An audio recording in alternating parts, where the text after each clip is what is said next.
Assalamualaikum warahmatullahi wabarakatuh. Terima kasih atas kesempatannya. Perkenalkan, nama saya Abid Abdillah dengan NIM 2019-210302.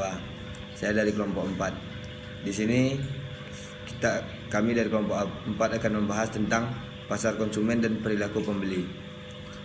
Di sini rekan-rekan telah mempelajari bagaimana pemasar mendapatkan, menganalisis dan menggunakan informasi untuk mengembangkan wawasan pelanggan dan menilai program pemasaran. Tujuan pemasaran adalah untuk melibatkan pelanggan dan memenuhi cara mereka berpikir dan bertindak. Untuk mempengaruhi apa, kapan, dan bagaimana perilaku pembeli, pemasar harus terlebih dahulu mengerti. Yang selanjutnya yaitu model perilaku konsumen. Konsumen membuat banyak keputusan membeli setiap hari, dan keputusan pembelian adalah fokusnya titik upaya pemasar. Sebagian besar perusahaan besar meneliti keputusan pembelian konsumen. Detail yang bagus untuk menjawab pertanyaan tentang apa yang dibeli konsumen, di mana mereka membeli, banyak yang mereka beli, kapan mereka membeli, dan mengapa mereka membeli. Pemasar dapat mempelajari konsumen sebenarnya.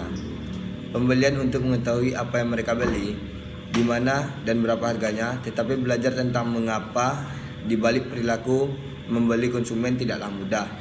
Jawabannya seringkali terkunci di dalam pikiran konsumen. Seringkali konsumen sendiri tidak tahu persis apa yang mempengaruhi mereka untuk melakukan pembelian. Sekian dari saya, materi selanjutnya akan dilanjutkan oleh rekan saya. Terima kasih atas kesempatannya. Perkenalkan, nama saya Pak Bisa Waryadi dengan NIM 2019-210340. Di sini saya akan menjelaskan tentang karakteristik yang mempengaruhi perilaku konsumen. Faktor-faktor budaya. Faktor budaya ini mempunyai pengaruh yang luas dan mendalam pada perilaku konsumen. Oleh karena itu, pemasar harus memahami peran yang dimainkan oleh budaya, subbudaya, dan kelas sosial pembeli. Budaya. Pada dasarnya, budaya adalah bagian dari setiap perusahaan dan merupakan penyebab utama dari setiap orang yang memutuskan suatu pembelian barang. Pengaruh budaya pada perilaku pembelian bervariasi dari satu negara ke negara. Oleh karena itu, penjual harus sangat berhati-hati dalam analisis budaya dari berbagai kelompok, daerah, atau bahkan negara. Subbudaya. Setiap budaya memiliki subbudaya yang berbeda, seperti agama, kebangsaan, wilayah geografis, ras, dan lain-lain. Kelompok pemasaran dapat menggunakan kelompok-kelompok ini untuk menyegmentasikan pasar dalam beberapa porsi kecil. Misalnya, pemasar dapat merancang produk sesuai dengan kebutuhan kelompok geografis tertentu. Nah, adapun 3 kelompok subbudaya penting yaitu meliputi yang pertama masyarakat Hispanik, yang kedua Afrika Amerika, dan yang terakhir Asia Amerika. Nah, yang pertama adalah konsumen Hispanik. Konsumen Hispanik ini cenderung membeli produk yang lebih bermerek dan berkualitas tinggi. Mereka juga cenderung membuat belanja menjadi acara keluarga, dan anak-anak mempunyai peran besar untuk menentukan merek apa yang mereka beli. Mungkin yang lebih penting, kaum Hispanik ini sangat setia pada merek dan mereka menyukai perusahaan yang memperlihatkan merek khusus kepada mereka. Yang kedua, konsumen Afrika Amerika. Konsumen Afrika Amerika ini juga menarik banyak perhatian pemasaran. Populasi kulit hitam di Amerika Serikat tumbuh dalam kemakmuran dan kemajuan. Meskipun lebih mempertimbangkan harga daripada segmen lainnya, orang kulit hitam juga termotivasi oleh kualitas dan pilihan produk. Begitu juga dengan belanja. Konsumen kulit hitam ini tampak lebih menikmati belanja daripada kelompok lainnya, bahkan untuk sesuatu yang murah seperti bahan pangan. Yang terakhir, konsumen Asia Amerika. Konsumen Asia Amerika ini adalah segmen demografi paling kaya di Amerika Serikat. Konsumen Asia adalah segmen yang paling memahami teknologi. Lebih dari 85% orang Asia Amerika yang berbicara dalam bahasa Inggris melakukan kegiatan online secara teratur dan merasa paling nyaman dengan teknologi internet seperti perbankan online dan pesan segera. Oleh karena itu, konsumen asing sering berbelanja dan paling sadar merek dibandingkan oleh semua kelompok etnis. Sekian yang dapat saya sampaikan, kurang lebihnya mohon maaf. Wassalamualaikum warahmatullahi wabarakatuh. Saya akan menjelaskan faktor sosial. Faktor sosial ini mencakup apa saja sih? Yang pertama adalah group and social network. Yang pertama adalah grup, kelompok dan jaringan sosial dan peran sosial status masyarakat. Banyak kelompok kecil mempengaruhi perilaku seseorang. Kelompok yang memiliki pengaruh langsung yang dimiliki seseorang disebut grup keanggotaan. Sebaliknya, kelompok yang memiliki referensi melayani sebagai poin langsung interaksi, tatap muka atau tidak langsung. Lanjut, keluarga. Keluarga itu sangat memiliki peran yang sangat penting dalam perilaku pembeli. Keluarga adalah tempat terpenting organisasi pembelian konsumen di masyarakat dan telah diteliti secara ekstensif. Pemasar tertarik pada peran dan berpengaruh suami, istri, anak dalam pembelian tersebut. Dari faktor sosial adalah memanfaatkan media sosial sebaik mungkin. Sekarang itu sangat mudah kita memasarkan sesuatu dengan media sosial dengan sangat cepat dan secara global universal seluruh dunia mengetahuinya.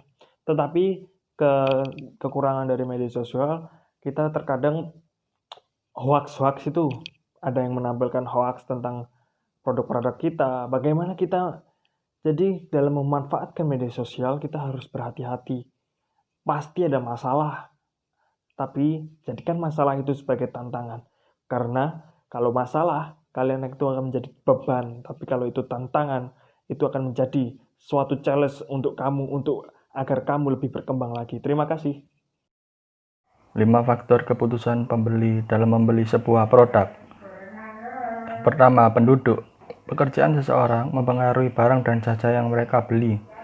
Pekerja cenderung membeli lebih banyak pakaian kerja kasar, sedangkan para eksekutif membeli lebih banyak pakaian bisnis. Pemasar mencoba mengidentifikasi kelompok pekerjaan yang memiliki potensi dalam produk dan layanan mereka. Perusahaan bahkan dapat mengkhususkan diri dalam membuat produk yang dibutuhkan oleh kelompok pekerja tertentu. Sebagai contoh, Caterpillar atau cat pabrikan yang terkemuka di dunia. Lalu yang kedua ada usia dan tahap kehidupan. Pembelian juga dibentuk oleh tahapan keluarga seperti siklus hidup. Tahapan yang mungkin dilalui keluarga saat mereka menjadi dewasa dari waktu ke waktu. Lalu yang ketiga ada situasi ekonomi. Situasi ekonomi seseorang akan mempengaruhi toko dan pilihan produknya.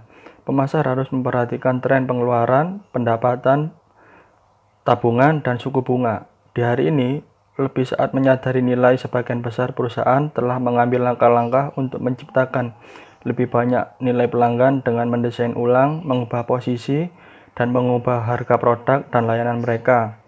Lalu yang keempat ada gaya hidup. Gaya hidup menangkap sesuatu yang lebih daripada kelas sosial atau kepribadian orang tersebut. Ini menggambarkan seluruh pola akting seseorang dan berinteraksi di dunia. Bila digunakan dengan hati-hati, konsep gaya hidup dan bisa membantu pemasar memahami perubahan nilai konsumen dan bagaimana pengaruhnya terhadap perilaku pembeli. Lalu yang terakhir, yang kelima, kepribadian dan konsep diri. Kepribadian bisa berguna dalam menganalisis perilaku konsumen untuk produk atau pilihan merek tertentu. Idenya adalah bahwa merek juga memiliki kepribadian, dan konsumen cenderung memilih merek dengan kepribadian yang sesuai dengan miliknya. Terima kasih. Terima kasih atas kesempatannya. Saya Anastasia Safar Ramadhani dengan NIM 2019-210422. Di sini saya akan menjelaskan tentang faktor psikologi. Pilihan pembelian seseorang dipengaruhi oleh faktor psikologi, di mana terdapat 4 faktor utama, yaitu motivasi, persepsi, pembelajaran, serta keyakinan dan sikap. Motivasi.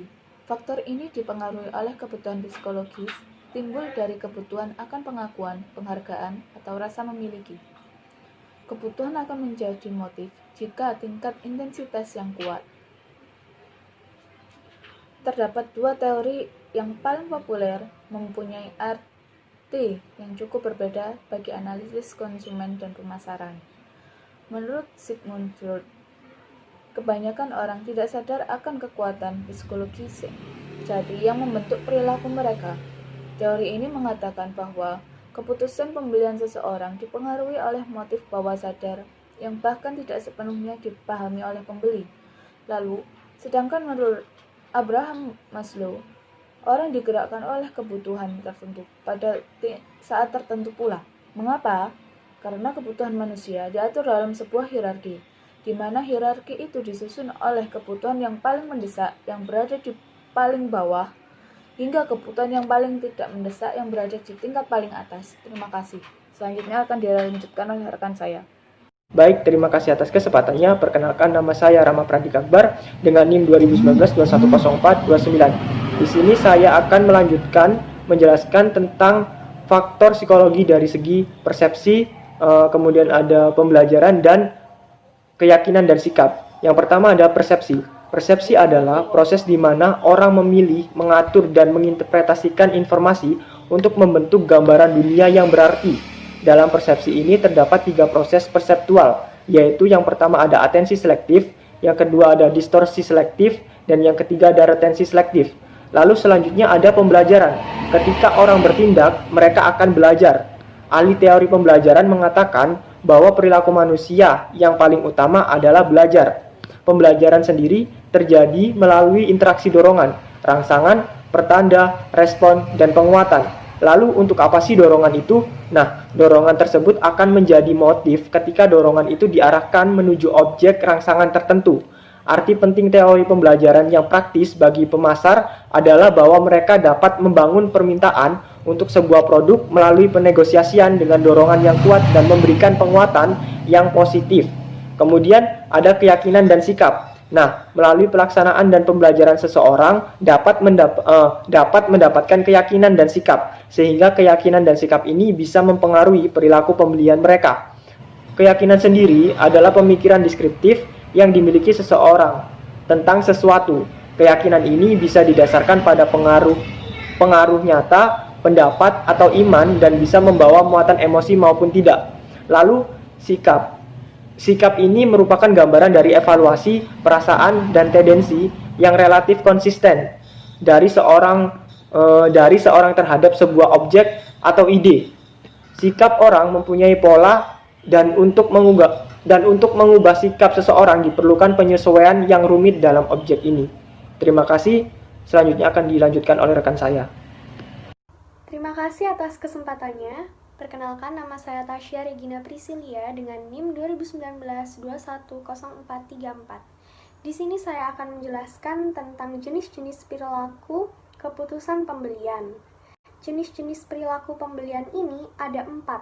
Yang pertama ada perilaku pembelian kompleks atau rumit, lalu yang kedua perilaku pembelian pengurangan disonansi, yang ketiga ada perilaku pembelian kebiasaan, dan yang terakhir ada perilaku pembelian mencari keragaman.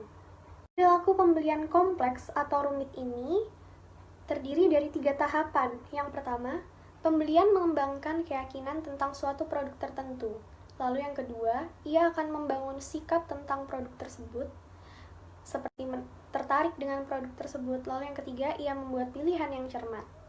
Dalam perilaku pembelian jenis ini, konsumen dikatakan melakukan pembelian yang rumit jika mereka terlibat dalam kegiatan pembelian yang dimana terdapat sebuah perbedaan yang besar antar merek. Lalu yang kedua ada perilaku pembelian pengurangan disonansi. Pada jenis perilaku ini, konsumen sangat terlibat dalam pembelian, namun hanya melihat sedikit perbedaan antar merek. Keterlibatan yang tinggi ini didasari pada fakta bahwa pembelian tersebut misalnya harganya sangat mahal dan beresiko tinggi. Pertama-tama, pembeli akan berbelanja dengan berkeliling untuk mempelajari merek tersedia.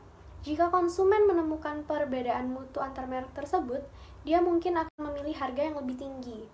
Jika konsumen menemukan perbedaan kecil, dia mungkin akan membeli semata-mata berdasarkan harga dan kenyamanan. Setelah pembelian tersebut, konsumen mungkin akan merasa ketidaknyamanan atau disonansi. Yang ketiga, ada jenis perilaku pembelian kebiasaan. Di sini terdapat banyak produk yang dibeli pada kondisi rendahnya keterlibatan konsumen dan tidak adanya perbedaan antar merek yang signifikan, misalnya sabun mandi. Para konsumen akan memiliki sedikit keterlibatan pada jenis produk itu. Mereka pergi ke toko dan mengambil merek tertentu. Jika mereka tetap mengambil merek yang sama, hal itu karena kebiasaan, bukan karena kesetiaan yang kuat terhadap merek. Dan jenis terakhir adalah perilaku pembelian mencari keragaman. Jenis ini ditandai dengan rendahnya keterlibatan konsumen terhadap perbedaan merek yang signifikan. Dalam situasi ini, konsumen sering melakukan peralihan merek.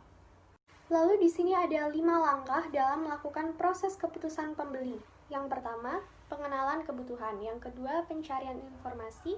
Yang ketiga, evaluasi alternatif. Yang keempat, keputusan pembelian. Dan yang terakhir, perilaku pasca pembelian, yang akan dijelaskan oleh rekan saya selanjutnya. Terima kasih. Dan jenis terakhir adalah perilaku pembelian mencari keragaman. Jenis ini ditandai dengan rendahnya keterlibatan konsumen terhadap perbedaan merek yang signifikan. Dalam situasi ini, konsumen sering melakukan peralihan merek. Lalu di sini ada 5 langkah dalam melakukan proses keputusan pembeli. Yang pertama, pengenalan kebutuhan. Yang kedua, pencarian informasi. Yang ketiga, evaluasi alternatif. Yang keempat, keputusan pembelian. Dan yang terakhir, perilaku pasca pembelian, yang akan dijelaskan oleh rekan saya selanjutnya. Terima kasih. Assalamualaikum warahmatullahi wabarakatuh. Terima kasih atas kesempatannya. Perkenalkan, nama saya Rizwan Ramadhani dengan NIM 2019-210-448. Di sini saya jelasin tentang keyakinan dan sikap. Yang pertama adalah keyakinan atau belief. Ini maksud dengan keyakinan adalah pemikiran deskriptif yang dimiliki seseorang tentang sesuatu. Keyakinan bisa didasarkan pada pengetahuan nyata, pendapat, atau iman, dan bisa menyertakan emosi maupun tidak. Jadi di sini pemasar harus bisa tertarik mempelajari tentang keyakinan yang diformulasikan seseorang tentang produk dan jasa tertentu. Karena keyakinan ini dapat membentuk citra produk dan merek yang mempengaruhi perilaku pembelian. Selain keyakinan, ada juga sikap. Apa yang disebut dengan sikap? Sikap atau attitude yaitu menggambarkan evaluasi, perasaan, dan tendensi yang relatif konsisten dan seseorang terhadap sebuah objek atau ide. Jadi, sikap ini menempatkan orang ke dalam suatu kerangka pikiran untuk menyukai atau tidak menyukai sesuatu, untuk bergerak menuju atau meninggalkan sesuatu. Hal ini bisa diimplementasikan pada pembelian dan penjualan di era digital ini. Jadi pada bagian sikap itu sulit untuk dirubah, karena sikap seseorang itu mempunyai pola, dan untuk mengubah itu, seseorang diperlukan penyesuaian yang rumit dalam banyak hal. Oleh karena itu, perusahaan khususnya pemasar harus selalu berusaha menyesuaikan produknya dengan sikap yang sudah ada daripada mencoba untuk mengubah sikap. Tentu saja ada pengecualian biaya usaha untuk mengubah sikap. Karena itu, sikap ini bisa terbayar sepadan dan tentunya dengan hasil yang sangat memuaskan. Oke, materi selanjutnya yaitu saya akan jelasin tentang jenis-jenis perilaku keputusan pembelian. Pada bagian ini, yaitu perilaku keputusan pembelian sangat berbeda untuk setiap produk seperti pasta gigi, iPod, jasa keuangan, dan juga mobil baru. Keputusan yang lebih kompleks biasanya melibatkan pembelian dan pertimbangan pembeli yang lebih banyak. Perilaku pembelian kompleks, konsumen melakukan perilaku pembelian kompleks atau complex buying behavior, atau ketika mereka sangat terlibat dalam pembelian dan merasa ada perbedaan yang signifikan antar merek. Di sini konsumen mungkin sangat memperhatikan ketika produk itu mahal, beresiko, jarang dibeli, dan manfaatnya. Umumnya, konsumen harus mempelajari banyak hal tentang kategori produk. Contohnya nih ya, seperti seorang yang ingin membeli sebuah komputer atau PC. Seseorang tersebut mungkin tidak mengetahui spesifikasi apa yang harus dipertimbangkan, seperti kapasitas baterainya, prosesor, atau memori RAM-nya. Nah, pembeli ini melewati yang namanya proses pembelajaran. Mula-mula ia mengembangkan keyakinan tentang produk, di situ lalu adanya sikap. Dan kemudian membuat pilihan pembelian yang dipikirkan secara matang. Dan di sini peran pemasar produk yaitu memerlukan keterlibatan tinggi dan harus bisa memahami pengumpulan informasi-informasi dan perilaku evaluasi yang mungkin akan dilakukan pada konsumen dengan keterlibatan tinggi. Oke. Materi yang selanjutnya akan dijelaskan oleh rekan saya. Terima kasih. Terima kasih atas kesempatannya. Nama saya Muhammad Rizal dengan NIM 2019-210457. Di sini saya akan menjelaskan mengenai proses keputusan pembeli untuk produk baru. Kita telah melihat tahap-tahap yang dilalui pembeli dalam usahanya memenuhi kebutuhan. Pembeli mungkin melalui tahap-tahap ini dengan cepat atau lambat dan beberapa tahap bahkan terbalik. Sebagian besar bergantung pada sifat dasar pembeli produk dan situasi pembelian. Tahap-tahap proses adopsi. Yang pertama adalah kesadaran. Konsumen menyadari adanya produk baru tetapi kekurangan informasi tentang produk tersebut. Yang kedua adalah minat. Konsumen mencari informasi tentang produk tersebut. Yang ketiga evaluasi. Konsumen mempertimbangkan apakah mencoba produk baru itu merupakan tindakan yang masuk akal. Yang keempat ada mencoba, yaitu konsumen mencoba produk baru dalam skala kecil untuk meningkatkan estimasinya tentang nilai produk itu. Yang kelima adalah adopsi. Kemauan memutuskan untuk memakai produk baru itu secara penuh dan teratur. Model ini menyatakan pemasar harus memikirkan cara membantu konsumen melalui tahap-tahap ini agar konsumen lebih tertarik lagi dan lebih mengetahui lagi tentang produk itu. Yang selanjutnya adalah perbedaan individual dalam keinovatifan. Kesiapan orang untuk mencoba produk baru sangat beragam. Dalam masing-masing bidang produk ada pelopor konsumsi dan pengadopsi awal. Orang lain mengadopsi produk baru pada jauh hari. Berikutnya, masyarakat dapat digolongkan menjadi kategori pengadopsi yang diperlihatkan setelah masa adopsi yang masa awal yang lambat. Jumlah orang mengadopsi produk baru semakin bertambah dan meningkat. Jumlah adopsi mencapai puncak dan kemudian menurun sementara jumlahnya tidak mengadopsi tetap. Yang selanjutnya adalah pengaruh karakteristik produk pada tingkat adopsi. Yang pertama adalah keunggulan relatif, tingkat di mana inovasi tampak mengunggul produk yang ada. Semakin besar anggapan keunggulan relatif dari penggunaan HDTV, misalnya dalam kualitas gambar dan kenyamanan menonton, semakin cepat HDTV itu akan diadopsi. Yang kedua adalah kesesuaian, tingkat di mana inovasi memenuhi nilai dan pengalaman konsumen potensial HDTV. Sebagai contoh, sangat sesuai dengan gaya hidup yang ditemukan di rumah-rumah kelas menengah atas. Yang selanjutnya adalah kompleksitas, tingkat di mana inovasi sulit dipahami atau digunakan HDTV bukan produk yang amat kompleks, dan karena itu lebih banyak pemrograman yang tersedia dan harganya turun. Yang selanjutnya dapat dibagi, tingkat di mana inovasi dapat dicoba pada basis terbatas, HDTV masih relatif mahal. Yang kelima adalah kemampuan komunikasi, tingkat di mana hasil penggunaan inovasi dapat diteliti atau digambarkan kepada orang lain. Selanjutnya adalah perilaku konsumen internasional. Memahami perilaku konsumen cukup sulit dilakukan bagi perusahaan yang melakukan pemasaran di luar batas negara. Meskipun demikian, bagi perusahaan-perusahaan yang beroperasi di banyak negara, memahami dan melayani kebutuhan konsumen bisa menjadi hal yang menakutkan, karena di setiap negara pola dari sikapnya juga berbeda-beda. Kadang perbedaan itu begitu jelas, contohnya di Amerika Serikat, di mana sebagian besar orang makan sereal secara teratur. Selanjutnya di Jepang, ketika makannya juga berbeda juga dengan yang ada di Amerika. Mereka mempunyai kebudayaan sendiri. Pemasar baru harus menentukan tingkat di mana mereka akan menerapkan produk dan program pemasarannya agar sesuai dengan budaya dan kebutuhan konsumen yang unik di berbagai pasar. Terima kasih.